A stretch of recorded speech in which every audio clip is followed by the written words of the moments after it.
Commissioner Risvold. Here. Commissioner Thompson. Here. Thank you. Are there any matters from the public? There are not. All right, Monica, could you please read the consent agenda? Item 3.1, approve July 11th, 2024 regular meeting minutes. 3.2, award the contract for the Winding Creek Park Basketball Court Development Project to Evans and Son Blacktop, Inc. in the amount of $109,672.19, and to authorize staff to carry a further 5% contingency for a total authorized expenditure for the project in an amount not to exceed $115,155.80. That is all. Thanks. Are there any items to be removed from the consent agenda and considered separately? Move to accept consent agenda items 3.1 through 3.2. Second. Roll call, please. Vice President Ruffing? Yes. Commissioner Thompson? Yes. Commissioner Ansier? Yes. Commissioner Jacks? Yes. Commissioner Janner? Yes. Commissioner Risvold? Yes. President Gibson? Yes. Move to approve consent agenda items 3.1 through 3.2. Second. All in favor? Aye. All right. No unfinished business. We'll move on to new business. 2023 to 2025 strategic plan progress update. Thank you, President Gibson. I'll take the first one. So early in 2023, the board adopted the 2023 through 2025 strategic plan that identifies various strategic goals and related tasks. Each year on a semi-annual basis, staff provides a progress update on the goals within the plan. The most recent update outlining that progress for the first half of 2024 was included in last Friday's weekly packet on July 19th. And I just wanted to cover a few of the highlights from those updates. The first being that we continue work on the completion of the indoor recreation space needs assessment. As part of the project, the district gathered community feedback using a variety of methods, including focus groups, stakeholder interviews, open houses, a statistically valid community survey, and a survey open to the entire community. The open survey remains available for residents to complete through tomorrow, July 26th. The report is scheduled to be received this fall. The district once again received a AAA rating from Moody's on the entire debt portfolio for June of 2024. Interviews with full-time Parks Department staff were completed in early 2024, similar to the interviews conducted by HR within the Recreation Department the prior year. The information gathered is being used to develop growth opportunities for staff to benefit both the individual and the position, and the feedback gathered will also be used in the development of department goals. The marketing and HR departments continue to collaborate on the development of additional jobs-related marketing materials under the Careers Grow Here brand. Additionally, the HR team kicked off the compensation program analysis project. The compensation analysis report is scheduled to be received this fall. Staff launched a brief 5-question survey to gather feedback from event attendees throughout the summer and the fall months to gauge individual interest in the district, interest in programs, and areas for improvement. And that's something that you may have seen that we've started rolling out at various events, even ribbon cuttings and concerts in your park events. The marketing department created new promotional pieces as additional ways to communicate opportunities within the community. One piece is a fee assistance panel card to provide information on the fee assistance program. And through June, resident use of the fee assistance program is up 36% when compared to 2023. So we've already awarded over $26,000 in fee assistance through the month of June. The second promotional piece is welcoming of individuals who primarily speak languages other than English. It provides some basic information about the Park District and how to get involved with us, in addition to promoting our Google Translate feature on our website. The finance and HR teams began implementation of iSolved, a human capital management software platform. Staff implemented an automated system to address questions coming in via Facebook Messenger during off hours. The system provides immediate answers to some of the district's most frequently asked questions. In collaboration with the City of Naperville, the Riverwalk Commission, and the Riverwalk Foundation, the Park District installed the Prairie Nature Garden at Centennial Park as a capital improvement within the Riverwalk 2031 Master Plan, with funding being provided by the Riverwalk Foundation. Social media, and I know many of you have seen this, is being leveraged by the district in a creative way to further foster the Park District as an agency that's fun, transparent, and a place that offers a wide variety of experiences for all ages.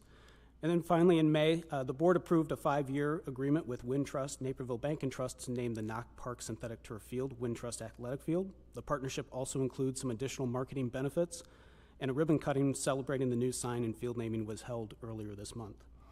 We'll continue to work towards achieving the goals identified in the strategic plan. What I mentioned were just a few of the highlights from that update. There's quite a bit of additional information in there when you have an opportunity to take a look at it.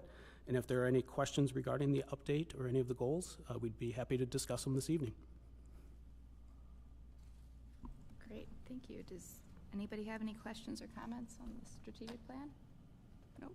I appreciate the update. I know the whole process back when we made the strategic plan took a lot of time and effort from everyone, but these semi-annual updates, are just really important to show that we are, purposeful. So thank you. All right. Thank you, and kudos to the entire team. All the departments are involved in working towards those goals, and the department directors and their staff have really done an exceptional job.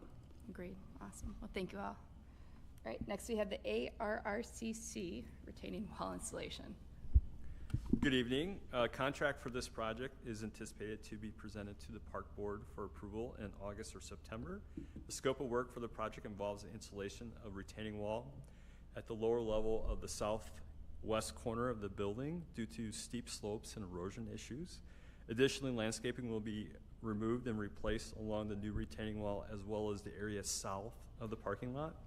Pending contract approval, construction activities are expected to begin in summer with the intent that the project reaches substantial completion in the fall.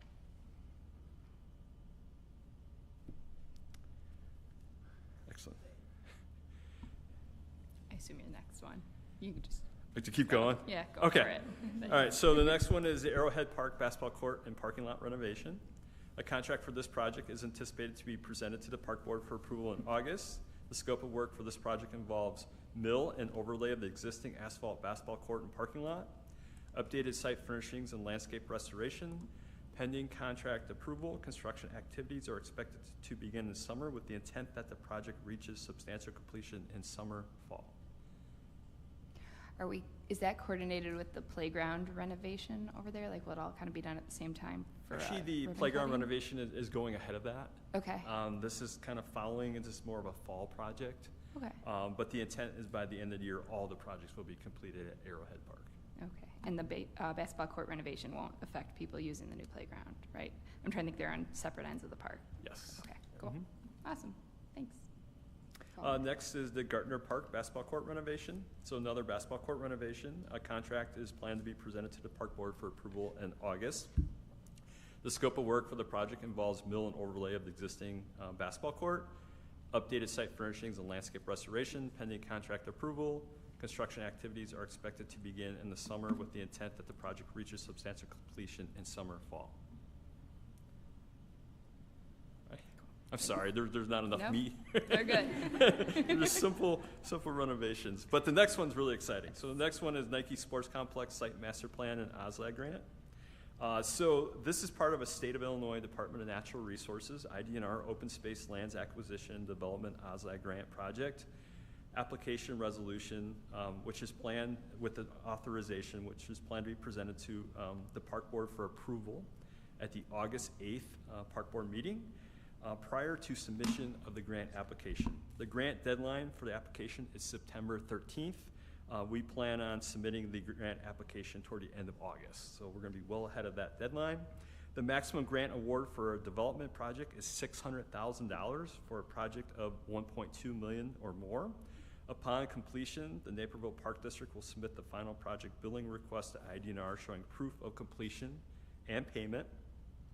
As part of preparing the OSLAG grant project submission, the Naperville Park District developed there was a site master plan included in a board packet that was on July 11th. So that was what we shared at the most recent open house event and was based on community input. The project team hosted those open houses. The first one was on May 22nd and the second on June 18th. As well as posted the project materials online for additional community feedback. What we found is the online participation rate was so much greater than the open house events. So we were very happy that we did both of those engagement type forums for the community. Also, the most recent version of the site master plan is included in the 2025 Capital Projects virtual open house event to inform residents of the proposed improvements and to gather additional input. The input received will assist the project team in finalizing the site master plan and submitting the OZAG grant project application toward the end of August. So just an update on that. I have a question about the 600,000. It has to be matched, right? You said 1.2 million Yes. or more. Are we able to use other grants to offset that match, or does it have to come directly from us? So at this time, just a little bit of background, our project estimate is probably in the neighborhood a little over $4 million. Okay. And so we're not gonna have any issue of hitting that 1.2, so we'll get the full 600,000. But as Executive Director Wilson reported out earlier with the partnership with Naperville Little League Baseball, Sure. in addition to that, we're looking to get some more funding. Okay, so there will likely be other grants, but because it's such a large project, our portion will definitely match the OSLAD. Okay, Yes. Yeah. great. Yeah, and we'll certainly look at if there are other grant opportunities out there that can continue to offset portions of the project. That's something that we're always looking at. Awesome. I know. You're really great at that. That sounds good. Awesome. Well, it's exciting. And the community input, especially online, is really exciting. So Yes, thanks thank for you that. very much. Awesome. All right. All right, next, fairway mower purchase. Good evening. A memo detailing the requested purchase of a fairway mower for Naperville Golf Course was included in your July 19th weekly packet. Staff is expecting to include the purchase on the consent agenda for the board's consideration at a meeting in August. As mentioned in the memo, the district's golf courses each require multiple fairway mowers to mow several acres of fairway turf daily. The mower that staff is proposing for the purchase, Toro Reelmaster 5010H, is a hybrid-powered mower, which provides multiple benefits, including reduced fuel usage, quieter operation, and reduced emissions. The 5010H purchase price is $92,681. That's using the Sourcewell Cooperative Purchasing Contract, of which the Park District is a member, and we've used that successfully in the past. The purchase fits in our 2024 golf capital equipment budget. We had $102,000 earmarked for this. And pending contract approval, delivery of the equipment is expected by October this year. Thanks. Yep. Next. That's when you do, bank mower purchase. Thank you. Also in the weekly packet on July 19th, we had a memo detailing the purchase of a 2024 Toro Groundsmaster 3500D. We're also expecting to include that on the consent agenda for the board's approval at the August meeting. The golf courses each require bank mowers to mow several acres or areas of turf and green and tee banks throughout the golf courses.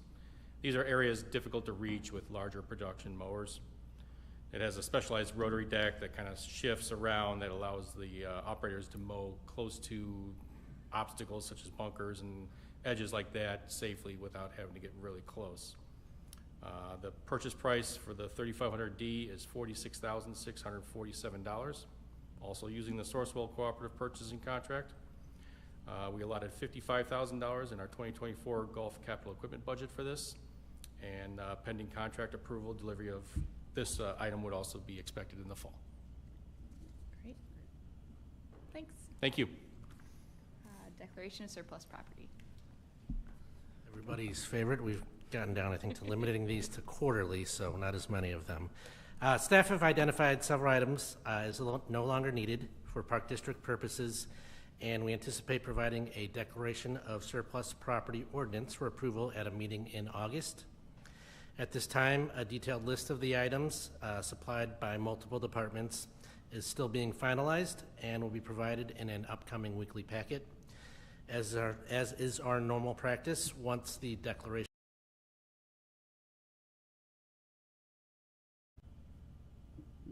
Sounds good. Thanks. Thank you.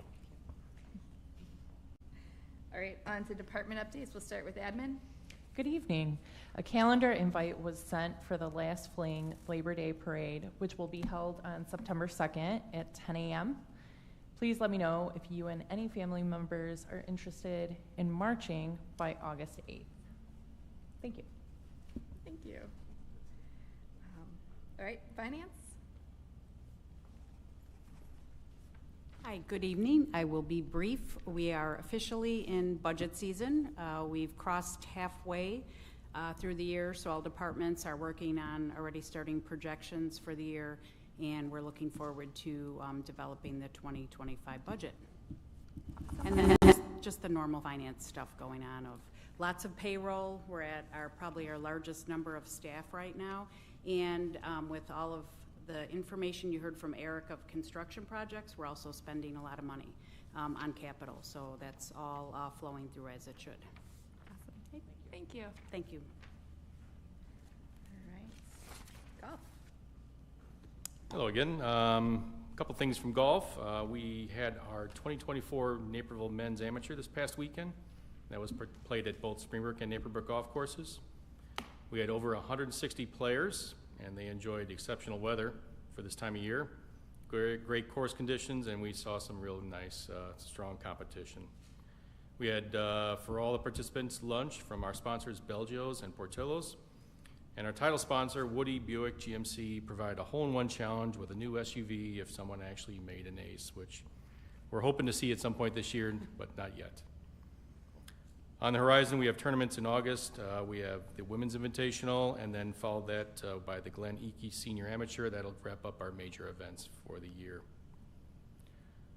Springbrook is proud to once again host a regional qualifier for the Illinois Junior Special Olympics at Springbrook Golf Course next week. It'll be on Wednesday, July 31st, starting at 9 a.m.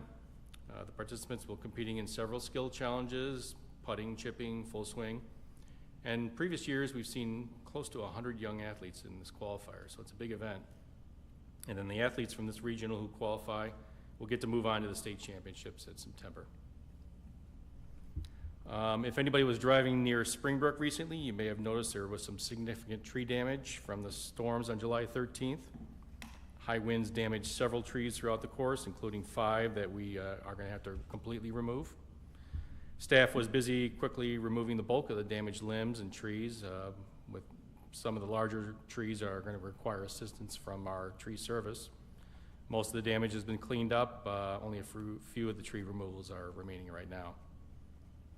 And as Sue just mentioned, the budget season's on us. Staff is working to finalize our projections for 2024. We're working just starting on our 2025 budgets. Busy time of year. Regarding budgets, looking at rounds this year continues to be very positive. We're up over 5% over our last full year, 2021, in total rounds. And right now we're exceeding our budget year to date by about 17%. So solid so far this year. And finally, I can't get through an update without talking about the well over at Naperville. The temporary well continues to operate without issues. Regarding the situation with the well failure, our claims specialist has let us know she has received the risk consultant's report from the inspection from the damaged components last month. So she's reviewing the report right now and expects to be following up with us in the next few days here with next steps. So we'll actually have some more information here, most likely coming really soon. Great. Awesome. Thank you. Mm-hmm. Thank you. Human Resources. Good evening. We're wrapping up the coordination of our mid-year performance appraisal process. Our full-time staff receive 2 performance appraisals annually. Managers, superintendents, and directors are meeting with staff to review their performance and individual goal status at this time. The meetings will conclude by July 31st, and they serve as a check-in. There isn't anything attached to these other than being a check-in to see where their performance is at this point in the year. The district and Kids Matter have begun dialogue regarding the January 4, 2025 Community Job Fair. So we are already moving into next year on our job planning and workload. Safety Manager Jennifer Herman is working on an RFP for occupational medical clinic services that we expect to be released next month. Services included in the RFP will include things like our drug screening services, post-offer drug screening, post-accident, reasonable suspicion, and random screening, post-offer physicals, post-accident medical treatment, and other related services. The goal of issuing the RFP will be to secure a vendor that can provide our services, lock in pricing, and meet our customer service expectations. Any questions? All right. Thank you. All right. Don't believe there's an update from IT. Marketing and communication. All right, I'm here on behalf of our Director Luthman. A couple of updates. Playground ribbon cutting events. Central Park Playground ribbon cutting will take place on Tuesday, August 6th at 5 o'clock. And then we also have one at South Point Park Playground on Tuesday, August 13th at 5 o'clock.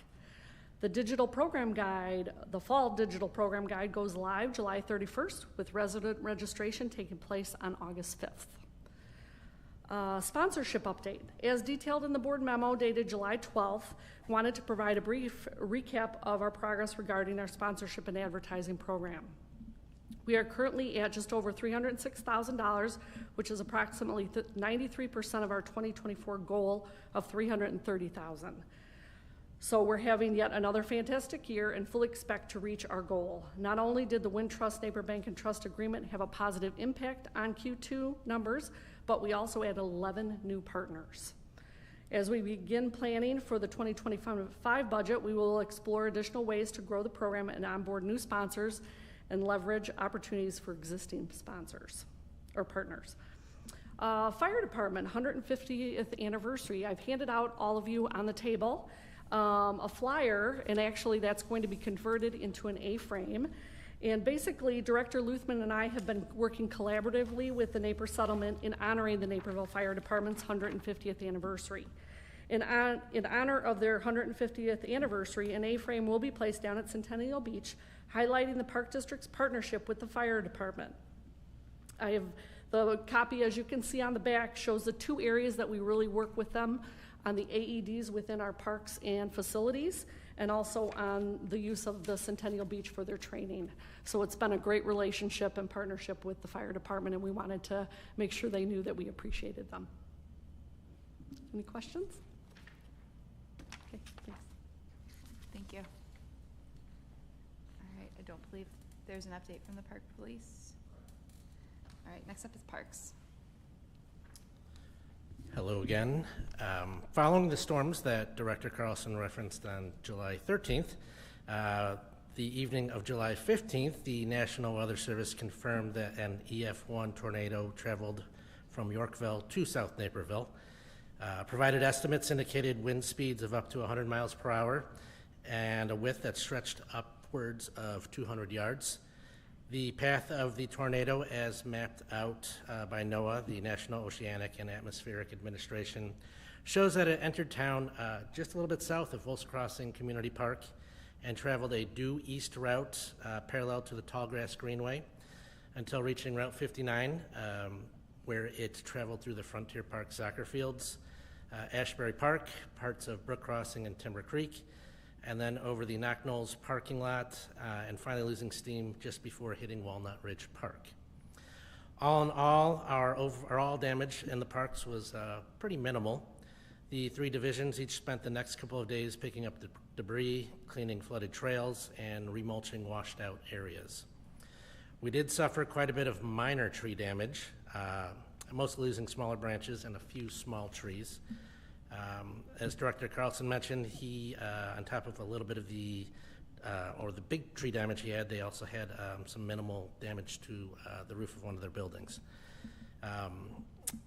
Things could have been much worse, as the tornado's path basically took it over the South Maintenance Facility and the Knock Knolls Nature Center, so counting our blessings that it wasn't much of a bigger storm. At this point in the year, field preps for our maintenance teams have slowed, and we're focused on project work and large-scale mulching projects, especially while we have the extra hands of our summer seasonal staff. Be sure to check out some of the renovation work on the beds near the Nature Center, behind the parking lot at the ARRCC building, and around the Central Maintenance Facility. On the administrative side, we're working on mid-year reviews, scheduling out our fall projects with contractors, and beginning to work on our 2024 budget projections and 2025 budget.